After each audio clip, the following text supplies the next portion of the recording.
Olá, nação, que Deus te abençoe. Evangelista Wanderson Carlos fazendo aqui hoje a nossa live sobre a nossa EBD, isso mesmo, a nossa Escola Bíblica Dominical de amanhã, desse domingo, que é 31 de janeiro. E eu quero compartilhar com você aqui, você que às vezes não pode estar na Escola Bíblica Dominical e quer saber como é que vai ser a nossa Escola Bíblica Dominical, então vamos fazer aqui, agora ao vivo, juntamente com você. Lembrando você que essa live vai ficar gravada, tá? Você vai poder acompanhar aqui no nosso Instagram e também lá no nosso canal do YouTube, tá? Evangelista Wanderson Carlos. E a lição que nós estaremos estudando é a lição de número 5, tá? O bem contra o mal, conflitos na caminhada. E ele já começa com um tema muito forte, o bem contra o mal, conflitos na caminhada. E talvez você vai perguntar assim, Wanderson, que conflitos são esses? Aqueles famosos conflitos internos do ser humano. E é um conflito que ele está dia após dia, como foi falado na próxima aula de semana passada, né, que nós temos um grande adversário. E qual é o adversário, Wanderson? Somos nós mesmos. Né, o nosso corpo contra o nosso espírito, né, a nossa carne contra a vontade de Deus. E isso fica um conflito de dia e de noite. Costumamos a dizer que o maior conflito que nós temos nem é contra o nosso adversário, mas contra nós mesmos. Porque às vezes, e agora? Eu faço ou não faço? E aí vamos entender quando o apóstolo Paulo ele vai dizer que o bem que eu quero fazer eu não faço, e o mal eu acabo fazendo. Então vamos lá, nosso texto de referência se encontra no livro de Esther, capítulo 4, versículo 10, e diz o texto áureo. Então disse Mardoqueu, que tornassem a dizer a Esther, não imagines em teu ânimo que escapará a casa do rei, mas que todos os outros judeus. A nossa verdade aplicada está dizendo o seguinte, aqueles que cumprem os mandamentos de Deus e fazem a sua vontade, alegram o coração do Pai. Nosso objetivo da lição é o seguinte, primeiro, apresentar um conflito entre o bem e o mal. Segundo, ensinar sobre o perigo de confiar em pessoas erradas. Terceiro, reafirmar que só Deus é o Senhor.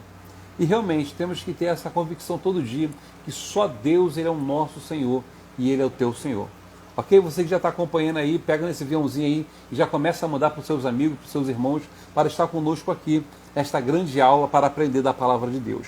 E vamos lá então para o nosso texto de referência que se encontra no livro de Esther, capítulo 3, do versículo 8 ao 10, que vai dizer, e Amã disse ao rei Assuero, existe espalhado e dividido entre o povo, entre as províncias do teu reino, um povo cujas leis são diferentes das leis de todos os povos que não cumprem as leis do rei, pelo que não convém ao rei deixá-lo ficar.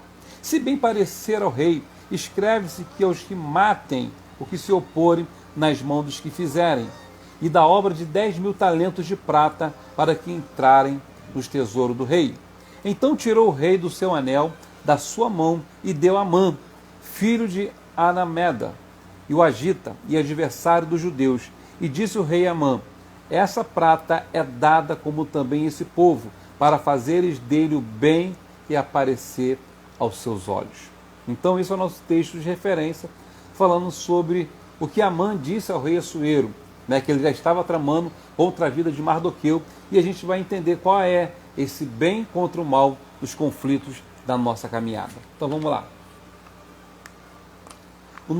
A nossa introdução vai dizer o seguinte, o livro de Esther narra um enfrentamento, Naamã, um homem mau, acusa injustamente perseguir a mente, quer dizer, ele acusa injustamente, persegue, mente e difama Mardoqueu e o seu povo. Entretanto, veremos mais uma vez que o bem sempre triunfa sobre o mal.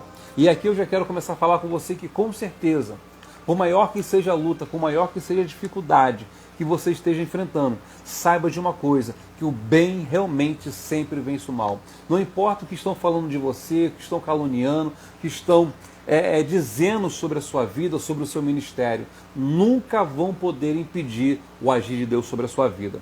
Então vamos lá no tópico 1, conflito. Amã tinha consciência que Mardoqueu jamais se curvaria diante dele, pois a sua firmeza demonstrava o seu temor e a sua fé em Deus. Agora, para Amã, Era questão de honra ou morte. Mas só Mardoqueu também, e todos os judeus, desde o moço até o velho, crianças e mulheres. No entanto, para o Senhor a história teria um outro epílogo. Não importa o que o inimigo planeja, porque a sua última resposta vem do Senhor. Cabe ao cristão se abrigar no lugar aonde Deus está, obter a proteção de um Deus que pode todas as coisas. Então a gente vê aqui já o conflito começando, que Naamã queria que Mardoqueu se curvasse diante dele, porque ele passava e todo mundo elogiava, todo mundo se curvava para ele, mas Mardoqueu disse que ele só poderia se prostrar, só poderia se curvar diante de um único Deus, que era o Deus de Israel. E todo mundo se curvava, criança, velho, idoso, porque era Naamã que estava passando, era o grande general do rei Assuero, mas Mardoqueu sabia que ele não poderia se curvar. E aqui eu já começo a dizer para você que não importa a luta que você está enfrentando, nunca se dobre diante dele. Porque as pessoas começam a ver a dificuldade, ver os problemas, ver tudo e acabam o quê? Se curvando. É como o povo de Israel que estava lá de frente ao gigante Golias, olhando para um homem, estavam com medo, não queriam enfrentar. Porque o tamanho do gigante estava colocando medo. A voz do gigante estava colocando medo. A lança do gigante estava colocando medo. A couraça do gigante estava colocando medo. A espada do gigante estava colocando medo. E eles esqueceram que o Deus a qual eles serviam era muito maior que a espada, a lança, a couraça e o próprio gigante e a própria voz daquele gigante Golias. Até que então Deus faz o quê? Envia lá Davi, um jovem, um adolescente ainda, e ele com toda intrepidez, com toda ousadia, ele vai dizer o quê? Eu vou contra ti em nome do Senhor dos Exércitos. Então, Davi ele não olhou para nada disso, mas ele olhou para o tamanho do Deus a qual ele servia. E aqui eu quero falar para você, nunca pare de olhar para o tamanho do seu Deus. Costumamos a dizer que Deus é grande. Não, Deus não é grande. Deus ele é infinito. Porque quando falamos de grandeza, você consegue mensurar mais ou menos alguma coisa grande, mas o infinito você não consegue. Por isso a palavra infinito diz infinito, você não consegue mensurar. E esse é o Deus que você serve. Ele é infinito e ele pode fazer infinitamente muito mais do que você espera que ele possa fazer. Então vamos lá para o tópico 1.1. A luta contra o mal. O apóstolo Paulo deixou registrado que na nossa luta não é tão simples, porque não temos que lutar contra carne e sangue, mas sim contra os principados e contra as potestades, contra os príncipes das trevas deste século e contra as ordens espirituais da maldade, nos lugares aonde? Celestiais. Em Efésios 6:12. Punir apenas a Mardoqueu não lhe daria suficiente alegria. Ele determinou acabar com todos os judeus que se achavam dentro do gigantesco reino persa. Sem dúvida, estava sendo induzido pelo príncipe das trevas, que é o nosso adversário Satanás. A quem Paulo menciona, cuja intenção sempre foi de destruir a quem? O povo de Deus. Nem assim como Naamã queria destruir Mardoqueu, e não apenas só mesmo Mardoqueu, mas todos os judeus ali, assim é o inimigo. A Bíblia vai dizer que ele veio para quê? Matar, roubar e destruir. Porque essa é a intenção do maligno, essa é a intenção do diabo, é acabar com a tua vida, é destruir a sua família, é exterminar você. Mas Jesus disse que ele veio para quê? Para te dar uma vida e uma vida com abundância. Não importa o que o diabo tem tentado fazer contra a sua vida, contra a sua família, contra o seu negócio.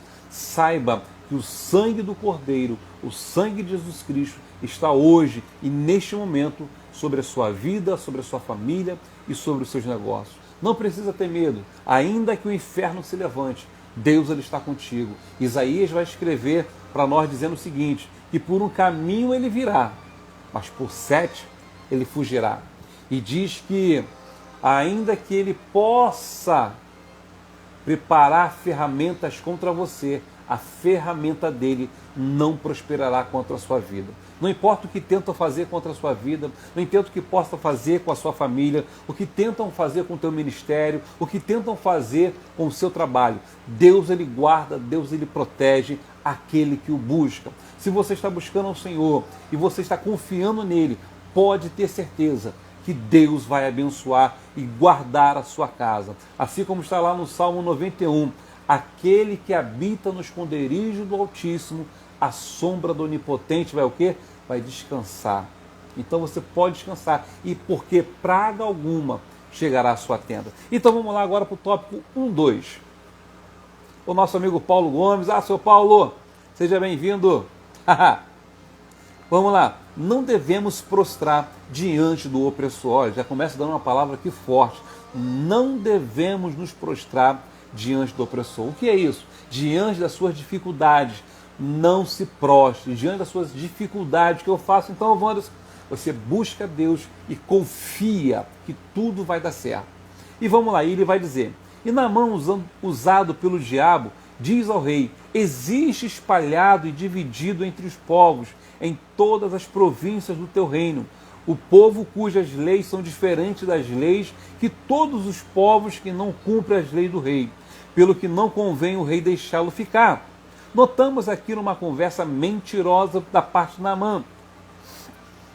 Na verdade, os judeus tinham sua própria lei, diferente de todos os outros povos, porém a única ordem do rei não acatava foi a de Mardoqueu, não se curvar perante Naamã.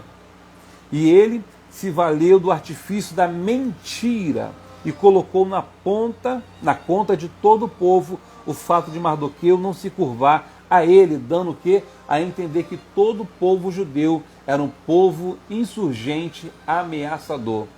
Então você começa a ver, né, que por causa de um, todos iriam pagar.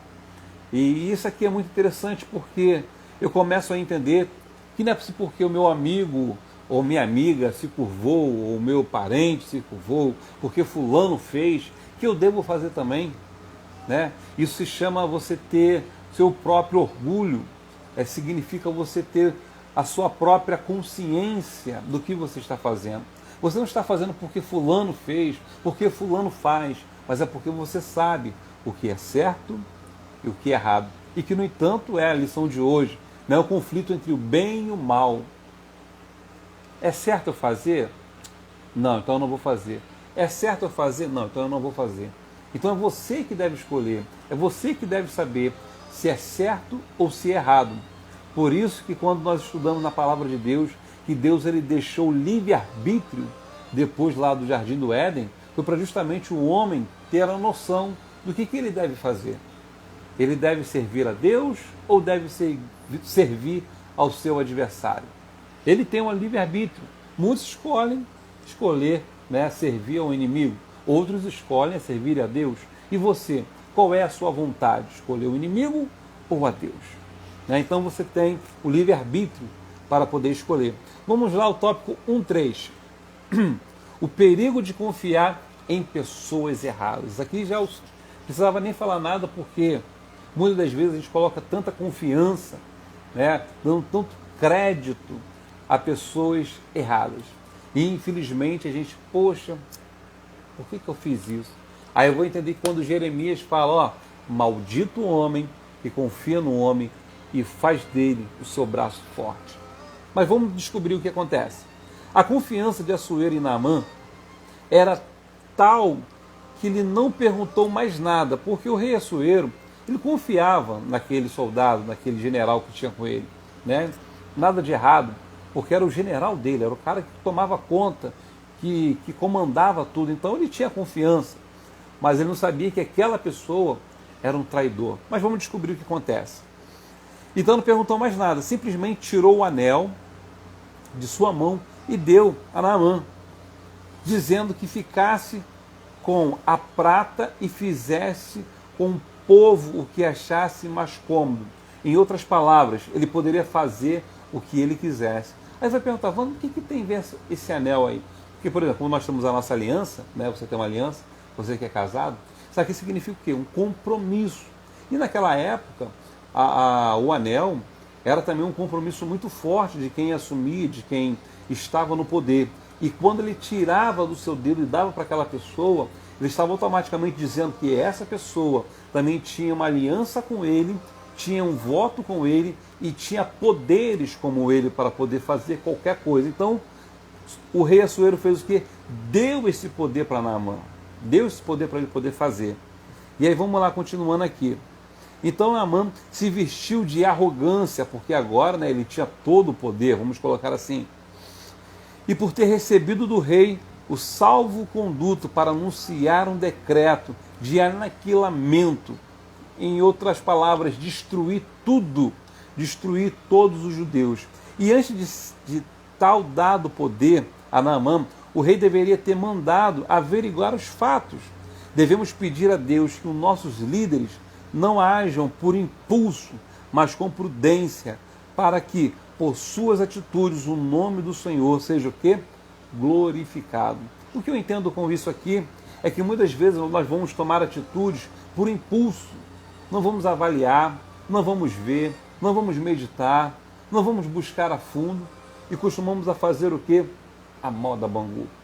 Às vezes as pessoas falam para você, não, é do bluf, e sai fazendo e não pergunta, não procura saber o que verdadeiramente está acontecendo. E assim também é dentro da casa do Senhor. Por que fulano está assim? Por que fulano não vem? Por que o irmão está assim? Por que a irmã está assado? E a gente já quer fazer o quê? Um pré-julgamento, já queremos julgar e falar. Mas nós estamos aprendendo aqui o quê? Que devemos avaliar. Devemos julgar primeiro quais são o que nós estamos ouvindo, o famoso o outro lado da moeda, para depois sim darmos o aval para o que iremos fazer. E aí, partindo aqui, ele já coloca aqui o que você aprendeu dessas 3 lições. Ele vai dizer: na luta contra o mal, não devemos nos prostrar diante do opressor. Também devemos ter o quê? Cuidado em quem confiamos. Então tenha cuidado com quem você está colocando a sua confiança. Tenha cuidado com quem você está dizendo que é seu amigo. Porque Jesus tinha um amigo, né? Quem era esse amigo, Vanzo? Judas Iscariote. E traiu ele com o quê? Com um beijo na face. Porque Jesus mesmo falou, né? Você trai o filho do homem com um beijo. Mas Jesus chama ele o quê? De amigo. Então devemos escolher muito bem quem são as pessoas que estão do nosso lado. Mas vamos lá agora para o nosso tópico 2. A loucura de Naamã. Deificar, isso aí, deificar, segundo o dicionário, significa divinimizar, endeusar, se pôr entre os deuses. E Naamã estava sob uma possessão demoníaca. Ele queria ser cultuado semelhante a um deus. Seu prazer era ver todos prostrados e se inclinando perante ele. Considerava-se uma divindade e o Senhor absoluto dos que o cercavam. Há pessoas que esquecem ou ignoram Deus e que Deus não divide a sua glória com ninguém. E isso diz as Escrituras: não há como dar glória ao outro a não ser ao Pai, ao Filho e ao Espírito Santo. Então entendemos aqui que Naamã ele ficou o que? Louco, porque ele queria ser achado como Deus. Ele queria que todos o adorassem. Assim como foi o quem? Como Lúcifer, que se achou tão maravilhoso, tão grandioso, tão formoso, e achou agora todos podem me adorar como adora a Deus. E ele se esqueceu que só poderás adorar apenas um. E por causa da sua arrogância, por causa da sua prepotência, o que Deus fez com ele? Deus agora bane do céu e tira toda a sua glória. Então, e isso aqui é o que estava com Naamã. Ele queria agora achar que ele era um todo-poderoso, que era um Deus também. Mas Deus não divide, meu irmão, a glória dele com ninguém. A glória dele só deve ser dado para o Pai, para o Filho e para o Espírito Santo. Mas vamos lá agora para o tópico 2.1. Mardoqueu não era guiado pela vista, e sim por fé. E aqui também já fala muito forte conosco. né, que nós devemos ser guiados o quê? Pela nossa fé. Não ser guiado pela vista, porque a vista ela pode nos enganar. A Bíblia vai dizer que certa vez Jesus estava no meio do caminho e ele vê uma figueira linda e maravilhosa, ele vai até ela para ver um fruto para comer, e quando chega lá o que acontece? Não tinha nada. E o que Jesus faz? Ele amaldiçoa aquela figueira. Por quê? Porque ela não tinha nada, ela enganou os olhos dele. Para você ver que Jesus ele era tão homem que a sua visão humana o enganou. E é por isso que nós não podemos deixar ser levado pela vista humana, pela nossa visão material, mas sim pela nossa visão espiritual. Você hoje não está vendo a tua bênção, hoje você não está vendo a sua prosperidade, hoje você não está vendo a casa própria, hoje você não está vendo o carro, hoje você não está vendo o casamento, hoje você não está vendo a libertação, hoje você não está vendo a transformação, mas comece a olhar pelos olhos da fé.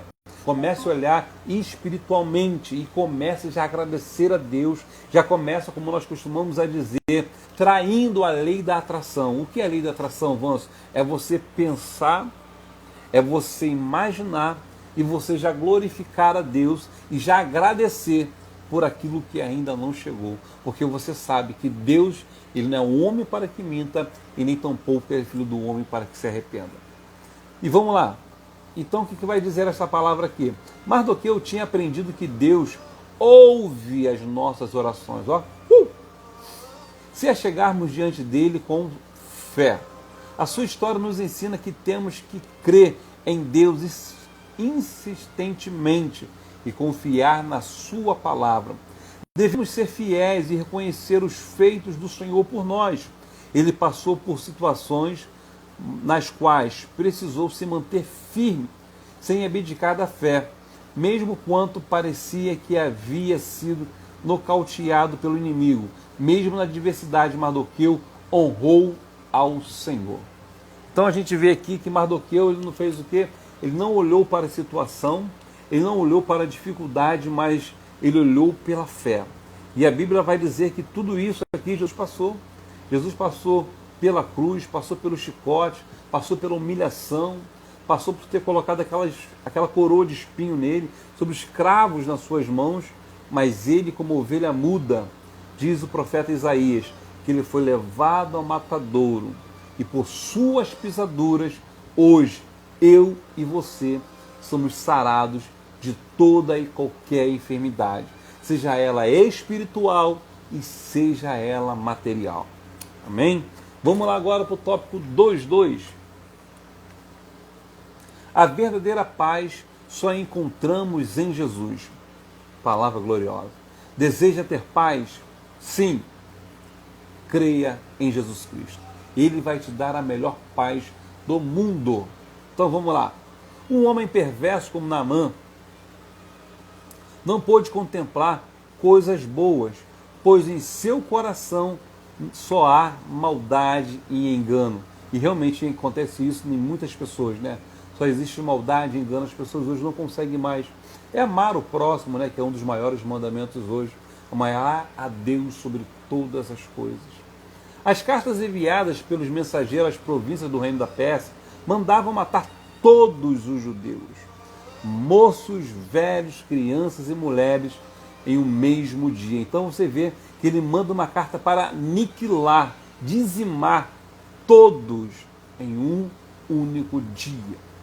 Que coração perverso, querer a morte dos judeus pelo simples fato de não ter sido adorado por um membro do povo.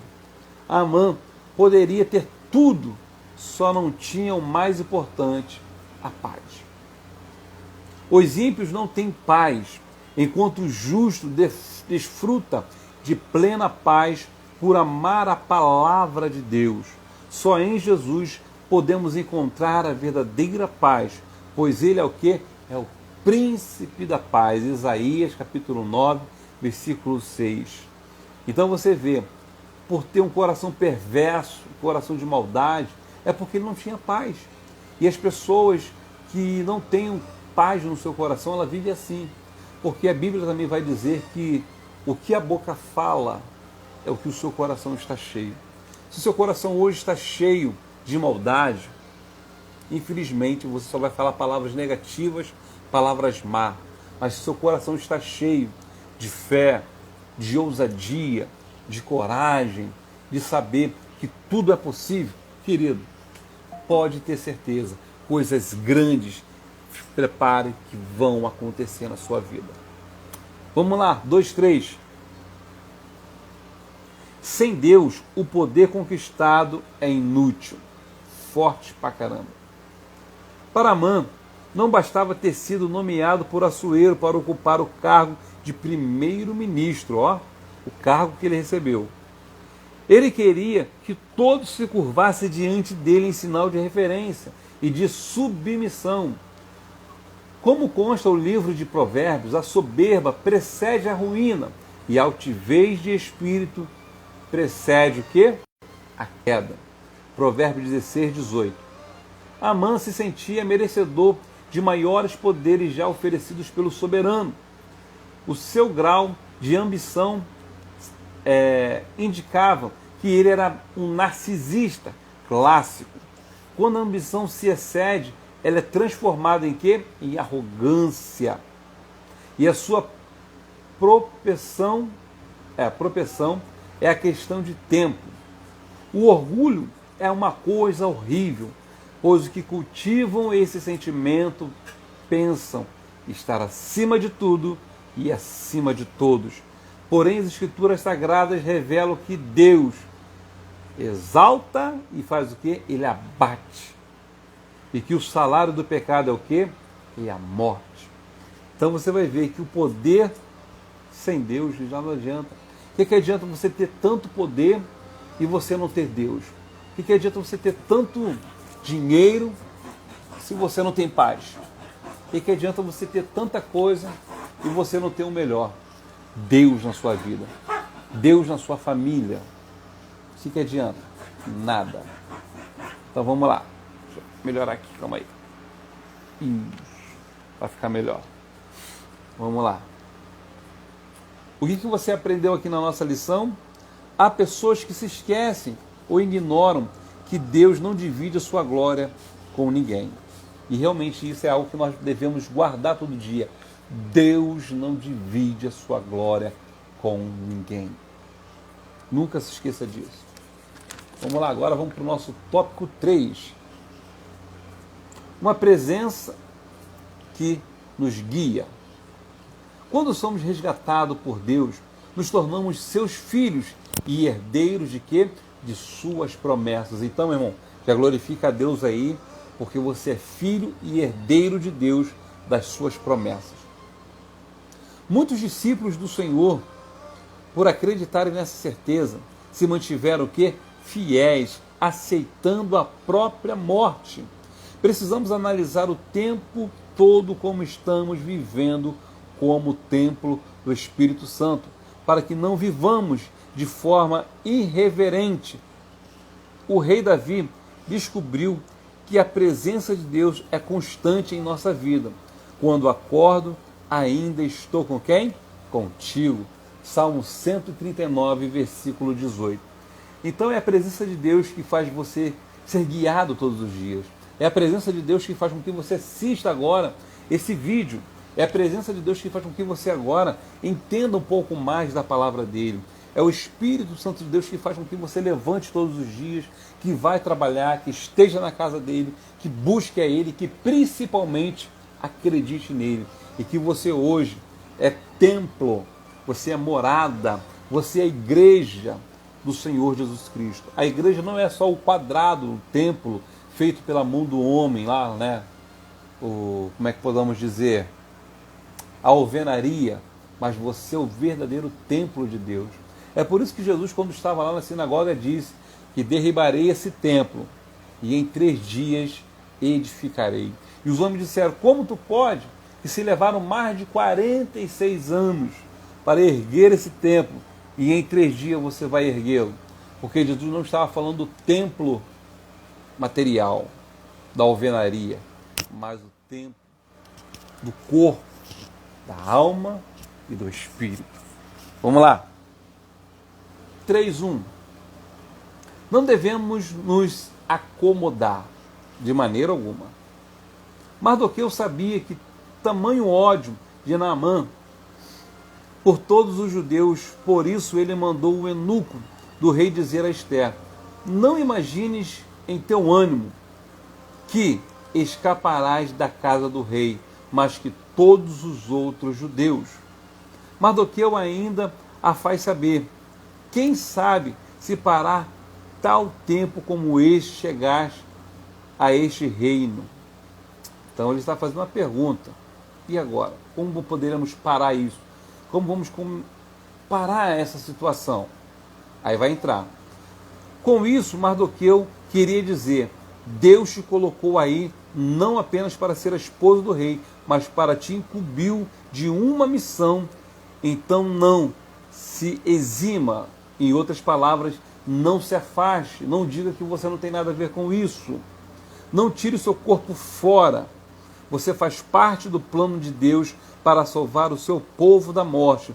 Busquemos ao Senhor em todo o tempo e na certeza que Ele nos ouve. Então Mardoqueu estava dizendo para Ester, mandando um recado, dizendo que é para ela entender que ela está ali porque tem um propósito de Deus sobre a vida dela naquele lugar. Assim como José, que Deus deu um sonho para ele, que ele via os feixes se curvando diante dele, o sol, a lua, todos se curvando. Então ele entende: caramba, todos estarão aos meus pés. E aí acontece que é dado como morto, é vendido como escravo, trabalha como escravo lá no palácio, e de repente depois ele é o quê? É lançado no calabouço, fica por mais de 13 anos preso lá. Ué, por que tudo isso? Cadê as promessas de Deus?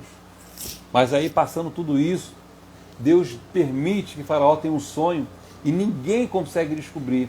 E o que acontece? Quem poderá agora adivinhar, dar a interpretação daquele sonho? José, justamente o que estava preso no calabouço. E aí ele vai lá e conta, e o que acontece? O rei tira o seu anel e coloca no dedo dele, coloca ele como o quê? Como segundo governador da terra toda do Egito. E passando-se alguns anos, quem está agora nos seus pés? Os seus irmãos. E quando José se dá a entender aos seus irmãos quem era ele, qual é a frase que José vai dizer? Foi a vontade de Deus com que vocês fizessem isso comigo. Para quê? Para que eu pudesse mantiver toda a nossa geração. Então tudo, irmão, que acontece na tua vida, existe um propósito de Deus. Se você está aí nessa empresa, se você abriu esta empresa, se você está nessa família, se você vive com este marido, com esta mulher, tem esses filhos, tudo tem um propósito. Deus te colocou você aí para que o propósito dele seja manifesto sobre essa vida. Amém? Vamos lá. 3:2. Devemos ser mensageiros de bênçãos para alguém. E você, será que você tem sido bênção na vida das pessoas? Será que a palavra que você tem dado tem sido bênção? Porque a nossa boca, ela tem que profetizar e proferir palavras positivas, palavras de bênção, palavras de ousadia e palavras de motivação para os nossos irmãos. Então vamos descobrir. Você é uma bênção para alguém. Será que você é? Ele faz uma pergunta. Desde a criação que o Senhor se revela como o quê? Como abençoador. E ao longo da história humana e das páginas da Bíblia, encontramos Deus fazendo dos seus servos instrumentos de bênção. Quando Deus convocou Abraão, disse-lhe: far-te-ei uma grande nação, e abençoar-te-ei e engrandecerei o teu nome, e tu serás uma bênção. Gênesis 12:2. Assim como Abraão, aonde quer que você se encontre, tenha certeza de que Deus o colocou neste lugar para auxiliar alguém. Ele colocou aquele emprego, ou naquela faculdade, ou naquela igreja, ou naquele bairro, para você abençoar alguém. Assim como ele colocou Esther no palácio, para abençoar o seu povo. É o momento de você se produzir frutos dignos e brilhe a vossa luz aonde Deus tem permitido que você esteja, para que outros vejam e glorifiquem a quem? Glorifiquem a Deus. Então, meu irmão, se Deus te colocou você em algum lugar, entenda, Deus colocou você para abençoar vidas. Você é um abençoador de vidas. Amém? 3:3. Devemos causar boa impressão. E será que nós temos causado boa impressão? Será que você tem causado boa impressão? Então vamos descobrir. O que é ser uma bênção? Você já se perguntou também? O que é ser uma bênção? Por que eu sou uma bênção? Vamos descobrir. Qual é o caráter da vida de um indivíduo abençoador? Estudando a vida de Esther, temos a resposta sobre as perguntas. O caráter de Esther era dotado das seguintes virtudes: discrição, obediência, amizade, solidez, submissão, lealdade e humildade. Suas atitudes como serva do Senhor inspiraram homens e mulheres nos dias de hoje, pois as suas ações foram irrepreensíveis na presença do Senhor.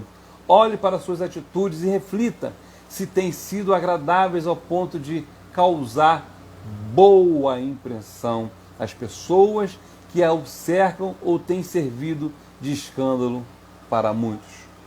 E aí ele termina fazendo mais uma pergunta: será que nós temos sido bênção para outras pessoas ou temos servido de escândalos? Como você tem apresentado a sua vida, a sua comunhão, o seu agir, o seu falar para com as pessoas? A Bíblia vai dizer que certa vez um profeta ele passava todo dia na porta de uma senhora e passava. E todo dia aquela mulher ficava observando para ele, para lá, para cá. E que era este homem, vamos, Eliseu. E aí ela vai dizer para o seu marido: eu vejo todo dia aqui passando um santo homem de Deus. Vamos preparar para ele, junto ao muro ali, um quarto. E vamos colocar lá uma cama, uma cadeira e uma candeleira, né, um candelabro, para que ele possa estar aqui quando ele passar. Por que ela fez isso? Porque ela observava e via as suas o quê? Atitudes. E é isso que as pessoas precisam ver em mim e em você. São as nossas atitudes, os nossos caráteres, a nossa obediência, a nossa amizade, a nossa submissão, a nossa lealdade e principalmente a nossa solidez na nossa fé. E o que nós aprendemos então? Que não devemos nos acomodar, antes devemos ser mensageiro de bênção para alguém e causar o quê? Uma boa impressão. Então, que nessa tarde, você nessa escola bíblica dominical online aqui que nós estamos fazendo, entenda que você deve adorar apenas só um, adorar a Deus, que você deve, como está aqui, como nós falamos, não colocar a sua fé em pessoas erradas. E terceiro, devemos o quê? Causar boas impressões. E a nossa conclusão vai dizer o quê? Diante da guerra entre o bem e o mal, temos um Deus que intercede por nós, fazendo que ele descanse em seus braços. E mesmo que apareçam obstáculos e conflitos em nossa caminhada, o Senhor estará conosco, fazendo-nos mais que vencedores. Romanos 8:37. Se você confia no Senhor, você é mais que vencedor. Entregue então hoje, neste momento, nesta hora, neste sábado, dia 30 de janeiro de 2021, a sua vida ao Senhor. Confia nele, porque o mais ele vai fazer sobre a sua vida. Não importa, mas vamos, minha vida está assim, mas vamos, minha vida está assado. Não se preocupe. Apenas confie no Senhor. A Bíblia vai dizer o que? Salmo 23, o Senhor é meu pastor, nada me faltará. Então confie no Senhor como seu pastor e tenha certeza que nada vai te faltar. E a nossa próxima lição é a lição de número 6, que estaremos vendo no dia 7 de fevereiro, o cristão e o cuidado de Deus. Nós cristãos vamos conhecer sobre o cuidado do nosso Pai. Então, se inscreve aí no nosso Instagram, se inscreve lá no nosso canal do YouTube, Evangelista Wanderson Carlos, pegue aí essa live, envia para os amigos, envia para os seus irmãos. Você que deseja também colocar aqui, vamos querer ver sobre um estudo sobre isso, um estudo sobre aquilo outro, coloque aí, nós vamos estar fazendo um estudo para você e passando e levando a palavra de Deus ao seu coração. Que Deus te abençoe poderosamente, confie e saiba que tu pode todas as coisas, porque Deus é que te fortalece. E que Deus te abençoe, graça e paz.